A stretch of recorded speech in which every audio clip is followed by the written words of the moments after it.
آپ علیہ السلام نے فرمایا 100 دفعہ روزانہ سبحان اللہ پڑھ لیا کرو، تمہیں 100 غلام آزاد کرنے کا ثواب مل۔ سر روزہ اگر آپ توڑ بیٹھیں تو ایک غلام آزاد کرنا پڑتا ہے، تو 100 روزوں سے بھی کے برابر یہ آپ سمجھ لیں۔ 100 دفعہ الحمدللہ پڑھ لیا کرو، تمہیں 100 گھوڑے اللہ کی راہ میں جہاد کے لیے بھیجنے کا ثواب مل۔ 100 دفعہ اللہ اکبر پڑھ لیا کرو، تمہیں 100 اونٹ اللہ کی راہ میں بھیجنے کا، قربان کرنے کا، نہر کرنے کا ثواب ملے گا۔ 100 اونٹ، سر ایک اونٹ کی قیمت آلموسٹ 2-2.5 لاکھ کروڑوں روپے کا وظیفہ ہے جی، یہ ملینز آف ڈالرز کا یہ وظیفہ ہے فری میں۔ اور 100 دفعہ لا الہ الا اللہ پڑھ لیا کرو، یہ زمین و آسمان کے درمیان جتنا فاصلہ ہے اس کو ثواب سے بھر دے۔ سر لا الہ الا اللہ کے پھر برابری کون کر سکتا ہے؟ وہ حدیث بطاقہ ہے نا، کاغذ کے پرزے والی حدیث جامعہ ترمذی میں، کہ ایک شخص کے 99 دفاتر گناہوں کے کھولے جائیں گے اور نامہ مال تل رہا ہوگا، تو اللہ تعالیٰ فرمائے گا میں کسی کے ساتھ ناانصافی نہیں کرتا۔ دوسری طرف ایک کاغذ کا ٹکڑا ڈالا جائے گا جس پہ لا الہ الا اللہ لکھا ہوگا، وہ شخص کہے گا یہ ایک ٹکڑا کیا کر سکتا ہے، بس وہ رکھنے کی دیر ہوگی وہ پڑھنا بھاری ہو جائے گا۔ اللہ کے نام سے تو وزنی کوئی چیز نہیں ہو سکتی، اسے کہتے ہیں کاغذ کے پرزے والی حدیث، اس کے لیے جنت کا حکم ہو جائے گا۔ لا الہ الا اللہ کا مقابلہ نہیں ہے۔ تو یہ 4 وظیفے ہیں، سبحان اللہ، الحمدللہ، اللہ اکبر، لا الہ الا اللہ۔ یہ اتنا محبوب وظیفہ ہے کہ جو سنن نبی داؤد میں، جامعہ ترمذی میں صلاۃ و تسبیح والی حدیث ہے، اس میں 300 دفعہ کون سے کلمات پڑھے جاتے ہیں؟ یہی سبحان اللہ والحمد للہ ولا الہ الا اللہ واللہ اکبر، بس اتنا ہی پڑھنا ہوتا ہے۔ یہ ولا حول ولا قوت الا باللہ کی حدیثیں الگ سے ہیں، لیکن صلاۃ و تسبیح میں اتنا ہی پڑھنا ہوتا ہے، 4 کلمات۔ حتیٰ کہ صحیح مسلم میں حدیث ہے، نبی علیہ السلام نے فرمایا یہ 4 کلمات مجھے ہر اس چیز سے بڑھ کر محبوب ہیں جن پہ سورج طلوع ہوتا ہے، یعنی دنیا اور جو کچھ دنیا کے اندر ہے اس سے بڑھ کر مجھے یہ چیز محبوب ہے کہ میں یہ 4 کلمات کہہ لوں، سبحان اللہ والحمد للہ ولا الہ الا اللہ واللہ اکبر۔ اور صحیح مسلم کی ایک اور حدیث ہے کہ نبی علیہ السلام نے فرمایا اللہ تعالیٰ کو اس سے بڑھ کر کوئی اور کلمات محبوب نہیں ہے، اور یہ حصہ بخاری میں بھی ہے اس کا، اور اس میں اللہ تعالیٰ کی طرف سے کوئی پابندی نہیں ہے، تم ان کی ترتیب بھی بدل سکتے ہو، یعنی سبحان اللہ کے بعد آپ اللہ اکبر پڑھ لیں، پھر لا الہ الا اللہ، کوئی فرق نہیں۔ یہ ایک اوپن چیز ہے، آپ یوں بھی کر سکتے ہیں کہ پہلے 100 دفعہ پڑھ لیں سبحان اللہ سبحان اللہ سبحان اللہ، الحمدللہ الحمدللہ الحمدللہ، اللہ اکبر اللہ اکبر، کیونکہ را کو پھر لام سے ملائیں گے، اللہ اکبر اللہ اکبر اللہ اکبر، لا الہ الا اللہ لا الہ الا اللہ لا الہ الا اللہ۔ اور یوں بھی پڑھ سکتے ہیں، وہ زیادہ بہتر ہے، سبحان اللہ والحمد للہ ولا الہ الا اللہ واللہ اکبر، کیونکہ اکبر پہ وقف کریں گے، ورنہ یہ سبحان اللہ تو الحمدللہ ہی پڑھ نہیں سکتے آپ، کیونکہ الحمدللہ الحمدللہ بنے گا کنٹینیوس، جیسے اللہ اکبر اللہ اکبر اللہ اکبر بن، تو وقف کرنا پڑے گا سوائے سبحان اللہ کے۔ سبحان اللہ یہ تو پڑھ سکتے ہیں، لیکن الحمدللہ کو الحمدللہ الحمدللہ وقف کرنا پڑے گا۔ اللہ اکبر اگر ملائیں گے تو اللہ اکبر را کو لام سے، تو اس کی بجائے اتنی مشکل میں نہ پڑھیں، سبحان اللہ والحمد للہ ولا الہ الا اللہ واللہ اکبر، ایک تسبیح پڑھ لے، 4 وظیفے 100 دفعہ ہو جائیں گے، کیونکہ نبی علیہ السلام نے اجازت دے دی ہے نا، آگے پیچھے دائیں بائیں کچھ بھی کر سکتے ہو، اور یہ ترتیب تو صلاۃ و تسبیح میں موجود ہے، نبی علیہ السلام نے کلمات پڑھے بھی ہیں۔ آپ کو پتہ ہے تبلیغی جماعت والے 3 وظیفے بتاتے ہیں، ویسے بڑی سمجھداری سے ہی کسی نے وہ ڈیوائز کیے ہوئے ہیں۔ 100 دفعہ وہ یہ بتاتے ہیں سبحان اللہ والحمد للہ ولا الہ الا اللہ واللہ اکبر، وہ ساتھ وہ بتاتے ہیں ولا حول ولا قوت الا باللہ، وہ بھی پڑھ سکتے ہیں، وہ بھی صحیح بخاری میں رات کو اٹھتے وقت کی دعا ہے، العلی العظیم تک بھی پڑھ سکتے ہیں، وہ ابن ماجہ میں موجود ہے۔ میرا ایک یوٹیوب پہ کلپ ہے 6 کلموں کا ثبوت، تو میں نے بتایا 4 کلمے ثابت ہیں، 2 مولویوں کے لکھے ہوئے ہیں آخری والے جو ہے، تو بلکہ وہ میرا بیٹا تو وہ اس کے وہ کورس میں آیا تو اس نے 2 یاد ہی نہیں کیے، تو اس کو ماں کہہ رہی یاد کرو، کہتی ثابت، وہ کہتا ثابت ہی نہیں ہے تو کیوں ساری یاد کرو۔ ہم ریکویسٹ کریں گے، ہمارے پاس بھی وہ کورس اسلامیات کا جو ہے نا اس کو ریویو کرنے کے لیے بھیجا ہوا ہے ہماری اکیڈمی میں انہوں نے، تو ہم اس میں ان کو ریکویسٹ کریں گے کہ یہ آخری 2 کلمے نکال دیں، پہلے 4 کلمے ثابت ہیں، وہ تو ثابت ہی نہیں ہے، تو خام خواہ لوگوں کو آپ رٹا رہے ہیں۔ الٹا جن لوگوں کی شادی ہونے والی ہوتی ہے وہ بیچارے ٹینشن میں پڑے ہوتے ہیں 6 کلمے یاد کرنے کے، حالانکہ کلمے کے ساتھ تو کوئی تعلق ہی نہیں اس کے۔ تو یہ جو صلاۃ و تسبیح کے اندر بھی پڑھا جاتا ہے، لیکن اس میں لا حول ولا قوت الا باللہ نہیں، وہ تو لادہ سے بخاری مسلم میں حدیث ہے کہ جنت کے خزانوں میں سے ایک خزانہ ہے لا حول ولا قوت الا باللہ، تو آپ پڑھنا چاہتے ہیں ضرور پڑھیں، اس میں وظیفے کے طور پہ آپ پوری تسبیح اس کی پڑھ لیں بے شک۔ تو تبلیغ جماعت والے یہ بتاتے ہیں 100 دفعہ درود شریف بتاتے ہیں اور 100 دفعہ استغفار بتاتے ہیں، بہت انٹلیکچوئل چیز ہے۔ یہ وظیفہ اتنا کمال ہے کہ آپ کے ہر فرض نماز کے بعد یہ وظیفہ نبی علیہ السلام نے مشروع کیا ہے۔ مسلم شریف میں حدیث ہے ہر فرض نماز کے بعد یہ وظیفہ پڑھنے والا کبھی نامراد نہیں جاتا. 33 دفعہ سبحان اللہ، 33 دفعہ الحمدللہ اور 34 دفعہ اللہ اکبر. اور ایک حدیث میں ہے مسلم شریف کی کہ جو پڑھے 33 دفعہ سبحان اللہ، 33 دفعہ الحمدللہ، 33 دفعہ اللہ اکبر اور 100 کا عدد پورا کرنے کے لیے پڑھ لے لا الہ الا اللہ وحدہ لا شریک لہ لہ الملک ولہ الحمد وہو علی کل شیء قدیر. 100 کا عدد اس سے بھی پورا کر سکتے ہیں اور 100 کا عدد اللہ اکبر کہہ کے بھی پورا کر سکتے ہیں. تو اس کے سارے گناہ معاف کر دیے جائیں گے اگرچہ سمندر کی جھاگ کے برابر ہی کیوں نہ ہو. لیکن وہ صغیرہ گناہ، کبیرہ گناہ صرف توبہ سے معاف ہوتے ہیں. وہ صحیح مسلم میں حدیث ہے کہ اگر بڑے گناہوں سے بچا جائے تو ایک جمعے سے دوسرا جمعہ، ایک رمضان سے دوسرا رمضان اور ایک نماز سے دوسری نماز درمیان کے گناہوں کا کفارہ بن جائے گی. لیکن جو نماز ہی نہیں پڑھتا تو جمعہ پڑھتا رہے تو وہ تو بڑے گناہوں سے نہیں بچا ہوا نا. مسلم شریف میں حدیث ہے بندے کے کفر اور اسلام کے درمیان فرق نماز ہے. یہ نہ ہو کہ ایک رمضان پڑھ لے، اگر رمضان کے بھی چلے سارے، نہیں نہ اس طرح نہیں ہوگا. تو یہ وظیفہ اتنا کمال ہے، بخاری مسلم دونوں میں حدیث ہے. کچھ غریب صحابہ حضور کے پاس ہے، یا رسول اللہ ہر مقابلے میں ہم برابری کر لیتے ہیں امیر اصحاب کی. وہ روزے رکھتے ہیں، ہم بھی روزے رکھ لیتے ہیں. وہ نمازیں پڑھتے ہیں، ہم بھی نمازیں پڑھ لیتے ہیں. وہ جہاد کرتے ہیں، ہم بھی جہاد کر لیتے ہیں. ایک معاملے میں آ کے ہم مارے جاتے ہیں. قرآن میں بار بار ہے اللہ کی راہ میں خرچ کرو، ہم تو خود ہی غریب ہیں. تو آپ ہمیں کوئی اس کا حل تجویز کریں. تو آپ فرمایا میں تمہیں ایک ایسی چیز بتاتا ہوں کہ تم ان کی برابری کر لو گے. تم ہر فرض نماز کے بعد 33 دفعہ سبحان اللہ، 33 دفعہ الحمدللہ، 34 دفعہ اللہ اکبر پڑھ لیا کرو. یہ بخاری مسلم دونوں میں. کچھ دنوں کے بعد پھر وہ حاضر ہو، یا رسول اللہ وہ تو امیر صاحبہ کو بھی پتہ چل گیا، وہ بھی یہی کچھ پڑھ رہے ہیں. اب ہم کیا کریں؟ تسی تک لو جناب، تسی گرین کارڈ دے تے بلو کارڈ دے چکر ہی پے ہو، دنیا دے آخرت کے نہیں. صحابہ کرام آخرت کے بلو اور گرین کارڈ کی بات کر. تو نبی علیہ السلام مسکرائے، آپ نے فرمایا ذالک فضل اللہ یؤتی من یشاء، یہ اللہ کا فضل ہے، میں تو اللہ کا فضل نہیں روک سکتا. ٹھیک ہے نا. تو ظاہر ہے گیون سرکمسٹانسز اللہ کے دیے ہوئے ہیں، اس کے اندر آپ بیسٹ پرفارم کرنے کی کوشش کریں. اللہ کے فضل کو تو کوئی روک نہیں لگا سکتا نا. کوئی یہ نہیں کہہ سکتا کہ جی وہ یعنی تیرے ہوتے جنم لیا ہوتا کیوں نہیں ہوا، ہو سکتا ہے ابو جہل ہی ہوتا. تو جس حال میں اللہ نے رکھا ہے اسی کو آپ بہتر سمجھیں. اس طرح کی کئی احادیث ہیں جو ان وظیفوں کو سپورٹ. اچھا مسلم شریف میں ایک حدیث میں یہ بھی آیا کہ 10 دفعہ سبحان اللہ، 10 دفعہ الحمدللہ اور 10 دفعہ اللہ اکبر. اگر کسی کے پاس ٹائم تھوڑا ہے نا تو فرض نماز کے بعد یہ بھی پڑھ سکتے. 10 دفعہ بھی وظیفہ یہ والا کیا جا سکتا.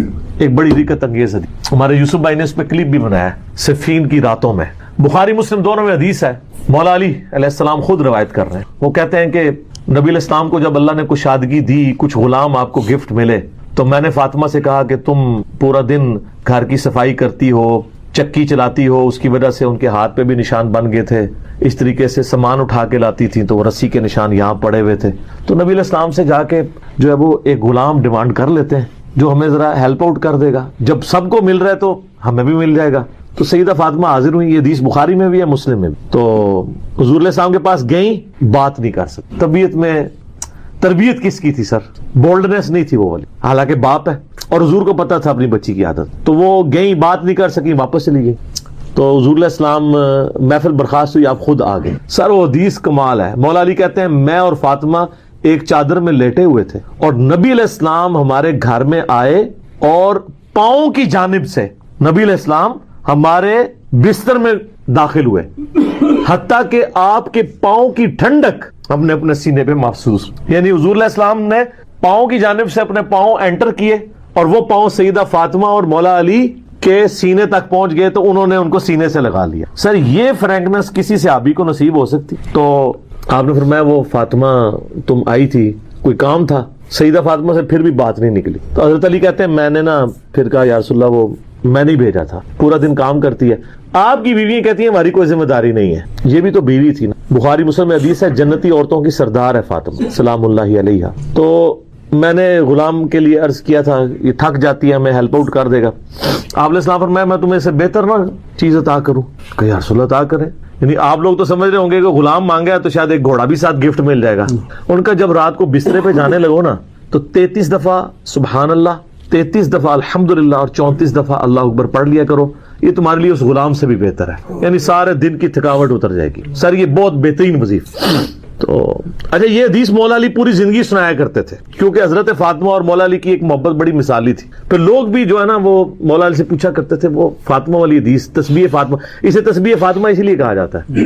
تو یہ حدیث جب بیان کی مولا علی نے تو آگے نے تابعین نے پوچھ لیا بخاری مسلم دونوں میں ہے کہ حضرت علی کہتے ہیں کہ وہ دن ہے، آج کا دن ہے، میں نے کبھی یہ وظیفہ چھوڑا نہیں ہے. سر استقامت تو خود مل جاتی ہے، جس کے بسترے میں جا کے نبی علیہ السلام وظیفہ سکھا رہے ہوں تو وہ پوری زندگی اس واقعے کو کبھی بھول سکتا ہے کہ مجھے خود آ کے میرے بسترے میں آ کے، اور حتیٰ کہ آپ کے قدم مبارک میرے سینے سے لگے تھے، اس حال میں حضور نے مجھے یہ تحفہ دیا ہے، وہ تحفہ کوئی بھلا سکتا ہے؟ تو تابعی نے کہا کہ مولا علی سے کہا کہ کیا جنگ صفین کی راتوں میں بھی آپ یہ وظیفہ پڑھا کرتے تھے جب مسلمانوں پہ اتنا مشکل وقت تھا، آپ میدان جنگ میں تھے؟ آپ دیکھیں 30 سال کے بعد مولا علی کو تلوار دوبارہ اٹھانا پڑی اسلامی نظام کو بچانے کی. تو مولا نے کہا صفین کی راتوں میں بھی میں نے کبھی یہ وظیفہ نہیں چھوڑا. تو اس پہ وہ کلپ بنایا تھا صفین کی راتوں میں، یہ اتنا کمال کا وظیفہ. اللہ تعالیٰ ہمیں اس وظیفے پہ استقامت دے، اور کچھ نہ کر سکیں یہ ضرور کیا کریں. بخاری مسلم میں حدیث ہے، عائشہ کہتی ہیں نبی علیہ السلام نے فرمایا کہ اللہ تعالیٰ کو سب سے بڑھ کر محبوب عمل وہ ہے جو مستقل مزاجی سے کیا جائے، خواہ تھوڑا ہی کیوں نہ ہو، بنسبت اس عمل کے جو بہت زیادہ ہو لیکن مستقل مزاجی سے نہ ہو. ایک بندہ ایک دن 1000 دفعہ سبحان اللہ پڑھتا ہے، اگلے دن 10 دفعہ پڑھتا ہے، اس سے بہتر روزانہ ہی 10 دفعہ پڑھ لے. تو یہ وظیفہ 100 دفعہ پڑھنے کے لیے کوئی زیادہ ٹائم ریکوائرڈ نہیں ہوتا. آپ روٹین میں آپ پاس دونوں آپشن ہیں، الگ الگ کر کے پڑھ لیں تب بھی ٹھیک ہے، ایک ہی دفعہ میں پڑھ لیں سبحان اللہ والحمد للہ ولا الہ الا اللہ واللہ اکبر تب بھی درست ہے. اور فرض نماز کے بعد تو اور کوئی وظیفہ، ایک آیت الکرسی والا وظیفہ اور یہ تسبیح فاطمہ والا وظیفہ اور تکبیر بلند کرنا، استغفار پڑھنا، اللہم انت السلام منک السلام، سارے اذکار اس میں لکھے ہوئے ہیں. چند ایک وظائف تو ضرور پڑھیں اور اس میں یہ والا وظیفہ کبھی نہ چھوڑیں، یہ بہت ایکسٹرا آرڈنری. مغرب کی اذانیں شروع ہو چکی ہیں، بقیہ سوالات انشاءاللہ اذان مغرب کے وقفے کے بعد انشاءاللہ. جزاک اللہ.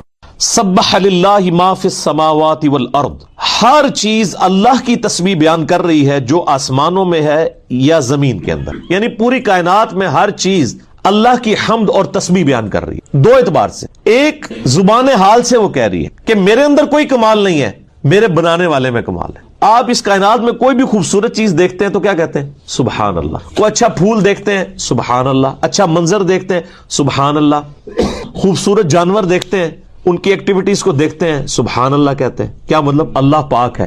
یعنی یہ عیب سے پاک نہیں ہے بلکہ عیب سے پاک وہ ہے جس نے اتنی پرفیکشن کے ساتھ کریشن کو کریٹ کی. تو ہر کائنات کے اندر مخلوق، چاہے انسان ہو، جن ہو، حیوانات ہو، نباتات ہو، ان کو دیکھ کر خدا کی یاد آتی ہے کہ بنانے والے کا کمال ہے. تو گویا ہر چیز اپنے دیکھنے والے کو مجبور کر رہی ہے کہ لوگ اللہ کی تسبیح بیان کریں. تو لہٰذا وہ اپنی پریکٹیکل شکل و صورت سے اللہ کی تسبیح کے اوپر گواہ ہے، ہر چیز اس کائنات کی. ایک تو یہ اس کی تفسیر بنتی، اور دوسری سورہ بنی اسرائیل میں بھی آیا کہ اس کائنات میں کوئی چیز بھی ایسی نہیں ہے جو اللہ کی حمد کے ساتھ اس کی تسبیح نہ بیان کرتی ہو، لیکن تم اللہ تعالیٰ کی ان مخلوقات کی تسبیحات کو سمجھ نہیں سکتے. جیسے سورۃ الرعد میں آیا کہ یہ جو بجلی گرجتی ہے یہ بھی اللہ کا ذکر کرتا. حتیٰ کہ صحیح بخاری میں موجود ہے، سیدنا عبداللہ ابن مسعود رضی اللہ تعالیٰ عنہ علیہ السلام کہتے ہیں کہ نبی علیہ السلام کے مبارک زمانے میں ہم نے کئی بار یہ آبزرو کیا کہ ہم کھانا کھا رہے ہوتے تھے تو لقمے میں سے اللہ کی تسبیحات کی آواز آتی. تو کائنات میں ہر چیز اللہ تعالیٰ کی تسبیح کر رہی ہے، زبان حال سے بھی، اور ایسی تسبیح ایسی آواز میں کرتی ہے جس کو ہم سمجھ نہیں سکتے. وَهُوَ الْعَزِيزُ الْحَكِيمُ، اور وہی غالب ہے اور حکمت والا ہے. اس دنیا میں اگر کوئی غالب ہو جائے نا تو اس سے کہیں نہ کہیں کوئی نہ کوئی غلطی ہو ہی جاتی ہے، کسی کے ساتھ زیادتی ہو ہی جاتی ہے جب اس کے پاس اتھارٹی آ جائے. یہ اللہ ہے جس کے پاس ہر چیز کی اتھارٹی ہے، لیکن اس کی صفت کو اس کی دوسری صفت حکمت والی ایسا بیلنس کرتی ہے، کسی کے ساتھ زیادتی نہیں کرتا بلکہ ڈھیل دیتا ہے. وَكَتَبَ عَلَى نَفْسِهِ الرَّحْمَةَ، ہم نے اپنے اوپر لازم کر لیا کہ ہر حال میں رحم ہی کریں گے. بخاری اور مسلم کی حدیث ہے کہ نبی علیہ السلام نے فرمایا اللہ تعالیٰ نے مخلوقات کی پیدائش سے پہلے اپنے پاس عرش پہ یہ عبارت لکھ لی تھی کہ میری رحمت میرے غضب پر سبقت لے جانے والی. یہ برابر بھی ہوتی نا تو ہمارے لیے مصیبت کھڑی ہو جاتی، سبقت لے جانے. اور آپ دیکھ لیں کہ اللہ تعالیٰ غالب ہونے کے باوجود حکمت ہے کہ وہ ڈھیل دیتا ہے کہ میرے بندے میرے طرف لوٹ آئے. تو اس میں آپ علیہ السلام نے یہ بھی فرمایا کہ چچا جان ہو سکے تو ہر روز اس نماز کو ادا کر. روزانہ نہ پڑھ سکو تو ہر جمعے کو نہ پڑھ سکو تو ہر مہینے میں ایک دفعہ، ہر مہینے نہ پڑھ سکو تو سال میں ایک مرتبہ. اور رمضان میں تو پڑھ ہی سکتا ہے بندہ یار، اعتکاف والے تو ضرور پڑھیں، ہر تاک رات میں پڑھیں. اور اگر سال میں بھی ایک دفعہ نہ پڑھ سکو تو زندگی میں ایک دفعہ اس نماز کو ضرور پڑھنا. یہ نبی علیہ السلام نے وصیت کی ہے. اب اس کے بعد بدبختی ہے کوئی اس نماز کو چھوڑ دیتا ہے اور وہ کبھی پڑھتا نہیں. رمضان میں تو ضرور پڑھیں. سلامتی ہے، سلامتی ان آنکھوں پہ جو ہدایت پہ نظریں جمائے بیٹھی ہیں، ان کانوں پہ جو ذکر خیر کے منتظر رہتے ہیں، اور ان قدموں پہ جو ہدایت کی راہ پہ گامزن ہے.